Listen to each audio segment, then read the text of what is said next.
Sometimes history pivots not on decisive conquests, but on battles whose consequences outlive their combatants. This is the story of one such moment, where the world changed, even though no empire fell. Not all history-shaping battles end in total victory or the fall of empires. Some, like the Battle of Marathon in 490 BCE, echo across centuries, not because of what they accomplished immediately, but because of what they prevented and what they made possible.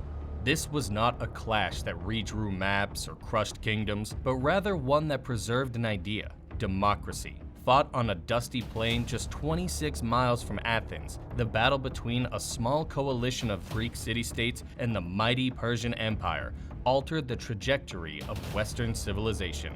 And yet, in many ways, the Battle of Marathon was not a definitive victory in the traditional sense, but it was the spark that lit the flame of the classical age. The Greeks saw it differently. To the Persians, the campaign against Athens was simply a response to rebellion. Athens and Eretria had dared to support the Ionian cities in their revolt against Persian rule a few years earlier. From the perspective of Darius the Great, King of Kings, this was an insult that demanded a show of force. He aimed to punish these upstart cities and reassert Persian supremacy across the Aegean. But for the Athenians, it was an existential crisis. They weren't just defending land, they were defending a radical political experiment. Less than 2 decades before, Cleisthenes had introduced reforms that laid the foundation of Athenian democracy, a system based on citizen participation, the power of the assembly, and the rejection of tyranny. This was new, fragile, and deeply controversial even within Greece.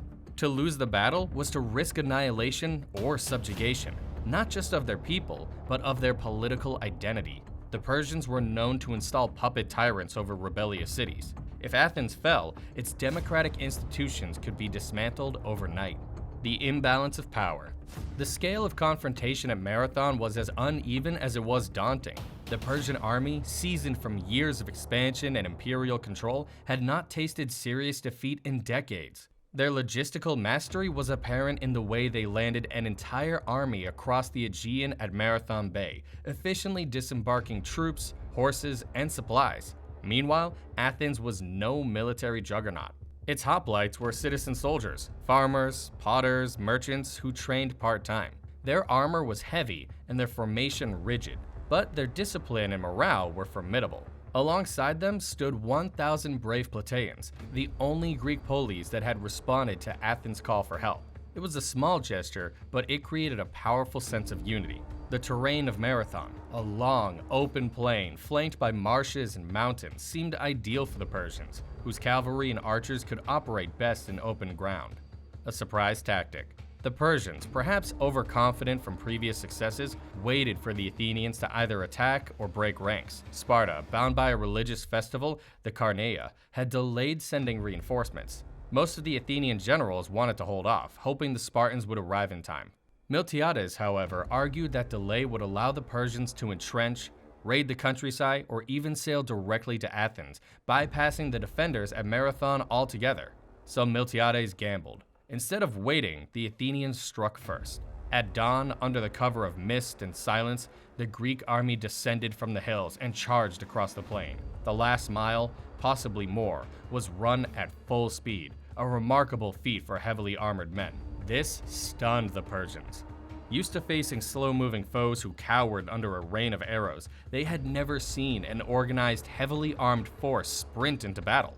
Their central units managed to resist briefly, but the wings of their Greek phalanx reinforced and curved inward, enveloped the Persians in a devastating double envelopment. Panic took hold. Persian soldiers broke ranks, fled toward their ships, and many drowned in the marshes or were cut down from behind. Not quite a victory. Despite the triumph at Marathon, the broader conflict with Persia was far from over. Darius returned to Persia and began raising a much larger invasion force.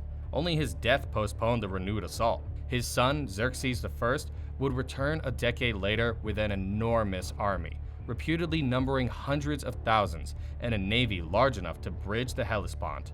Marathon did not defeat the Persian Empire. It didn't result in peace, nor did it destroy Persian ambition in the West. But what it did do was instill a powerful belief in Greek self-determination. The battle gave Athens and all of Greece a crucial psychological edge. They could beat the unbeatable. The rise of Athenian democracy and identity. The years following Marathon saw Athens grow not only in political importance, but in cultural ambition.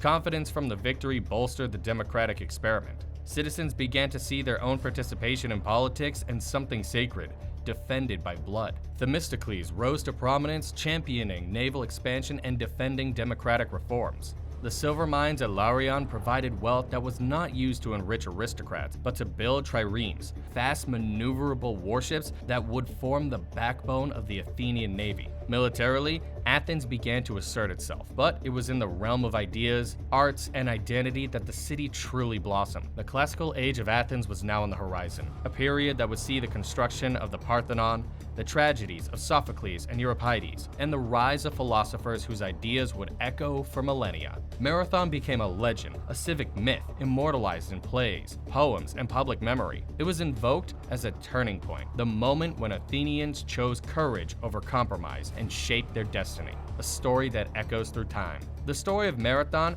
has resonated throughout the ages, not because of its scale, but because of its symbolism. During the Enlightenment, European thinkers looked to ancient Athens as a model of rational governments and republican virtue. Writers like Montesquieu and Rousseau drew parallels between ancient Greek liberty and modern concepts of civil society. In the American colonies, revolutionaries invoked Marathon as a reminder that a small, determined people could stand up to imperial power. George Washington and his men were seen as modern hoplites, citizen soldiers defending liberty against tyranny. The marathon race itself, added to the modern Olympic Games in 1896, served as a metaphor for human endurance, sacrifice, and glory. It commemorated the mythical run of Pheidippides, who, according to legend, delivered news of the victory to Athens and died of exhaustion. A story that, though apocryphal, perfectly captured the spirit of sacrifice. What if they had lost? Had the Greeks been defeated at Marathon, the consequences could have been profound. Athens may have been sacked, its democracy dismantled, and its leaders executed or replaced by Persian loyalists. The spark of democracy could have been extinguished before it ever truly caught fire. With Athens subdued, the Greek resistance to future invasions might have collapsed entirely. The unity shown during the later Persian Wars might never have materialized. There may have been no Delian League, no Athenian Empire, and no flowering of Greek culture and philosophy. The absence of Greek influence would have drastically altered the trajectory of Western civilization.